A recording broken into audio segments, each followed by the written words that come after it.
There's a moment in every franchise where it stops pretending to be a kid's show and suddenly punches you in the emotional gut. For Star Wars, that moment wore a black cape, cut off someone's hand, and dropped a paternity bomb so hard it cracked pop culture in half. And the wild part is, we wanted that. We came in expecting pew-pew lasers and wisecracking robots, and we walked out traumatized, but satisfied. Like, yeah, I'm crying, but at least it's cinematic. Let's not kid ourselves, though. Empire Strikes Back is not what most people were ready for. The heroes lose, the villain wins. And the only thing that gets resolved is Han Solo's ability to flirt under pressure. You don't walk away from this movie feeling good. You walk away asking why your favorite space dad just tried to kill his son with a glowing stick, and for some reason, we love it for that.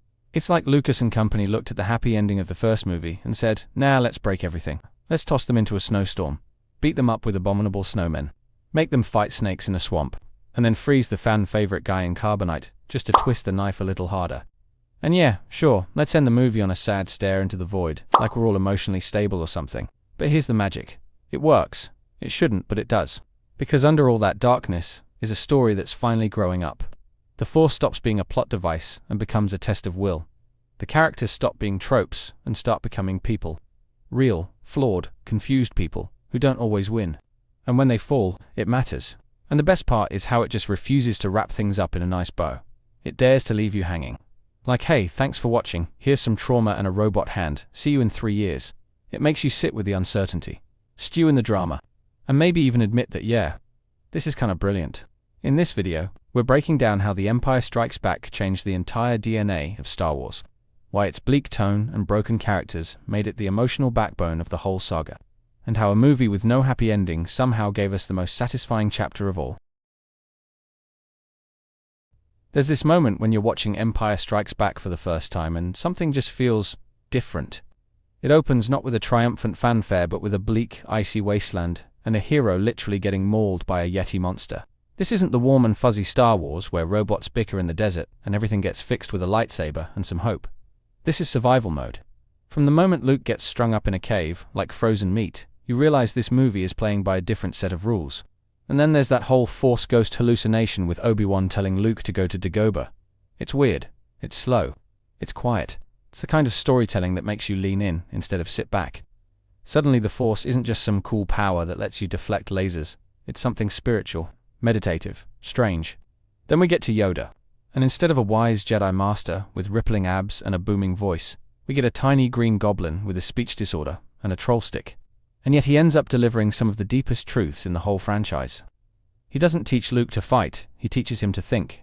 That's the twist nobody expected. Star Wars wasn't growing louder. It was growing wiser. Even the villains are playing on a whole different level. Darth Vader isn't just chasing rebels anymore.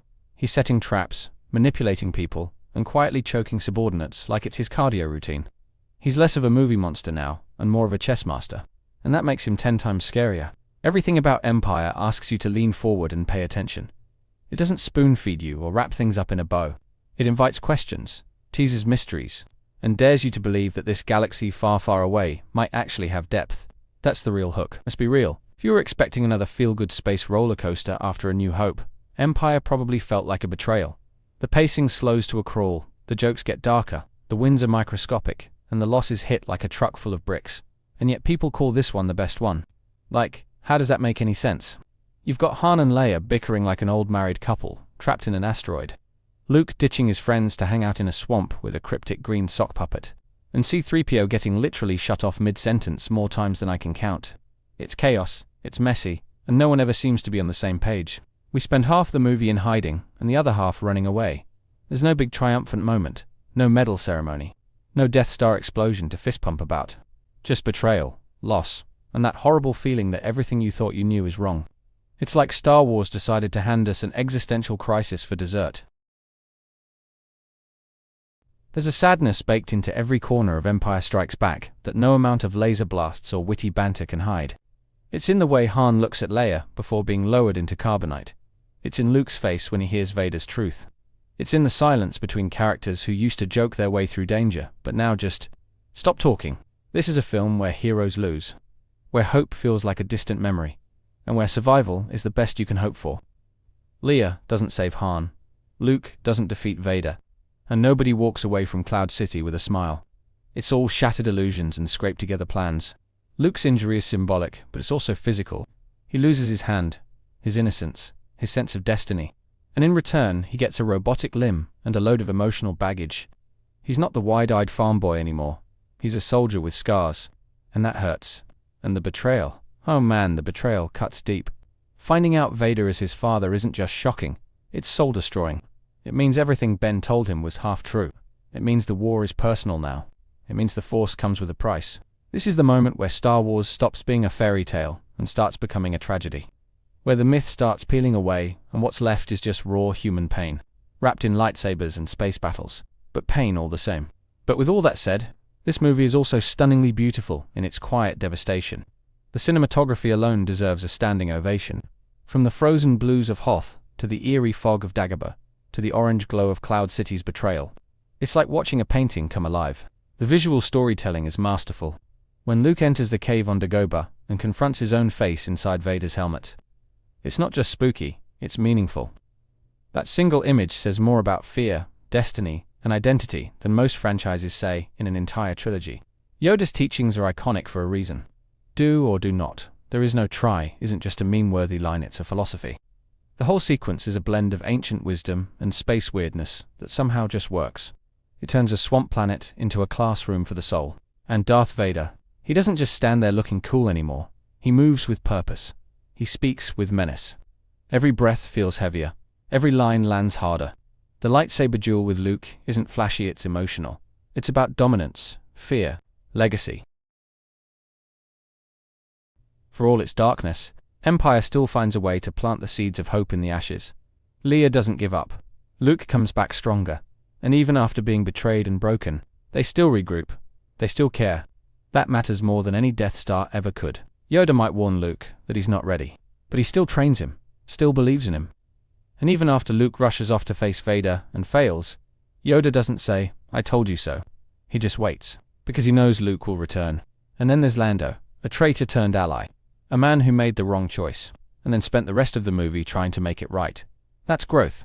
That's redemption in action. And in a story this bleak, that kind of arc shines like a beacon.